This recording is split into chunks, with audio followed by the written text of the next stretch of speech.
अंतिम यात्रा की अद्भुत कहानी। एक गांव में एक बुजुर्ग आदमी की मौत हो गई। उसके बेटों, सगे संबंधी और गांव वालों ने मिलकर उसके अंतिम यात्रा की तैयारी की। उसकी अर्थी तैयार की गई और उसे शमशान की ओर लेकर जाने लगे। अभी वो लोग कुछ दूर ही पहुंचे थे कि वहां पर दूसरे गांव से एक आदमी आया। उसने उस अर्थी को लेकर जा रहे 4 आदमियों में से एक का पैर पकड़ लिया और सबसे कहने लगा कि ये आदमी जो मर चुका है, उसने मुझसे 20 लाख रुपए उधार लिए थे और जब तक मुझे पैसे वापस नहीं मिल जाते, मैं अर्थी को आगे नहीं जाने दूंगा। मृत व्यक्ति की बेटों ने उस आदमी से कहा कि पिताजी ने कभी इस कर्जे के बारे में हमसे जिक्र नहीं किया, इसलिए हम तो ये कर्जा नहीं देने वाले।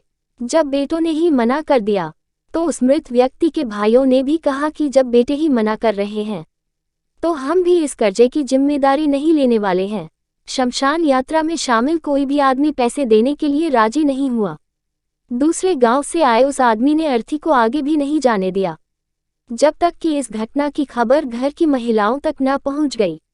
मरे हुए आदमी को एक बेटी थी। जब उस तक ये खबर पहुंची तो उसने एक पल भी ना सोचते हुए अपने सारे जेवरात और कीमती वस्तुएं लेकर वहां पर पहुंच गई और उस आदमी को वह सारी चीजें देते हुए बोली, आप इन चीजों को बेचकर पैसे ले लीजिए, अगर कुछ कम पड़ेगी तो वह भी मैं आपको धीरे धीरे लौटा दूंगी, लेकिन मेरे पिताजी की यात्रा को मत रोकिए।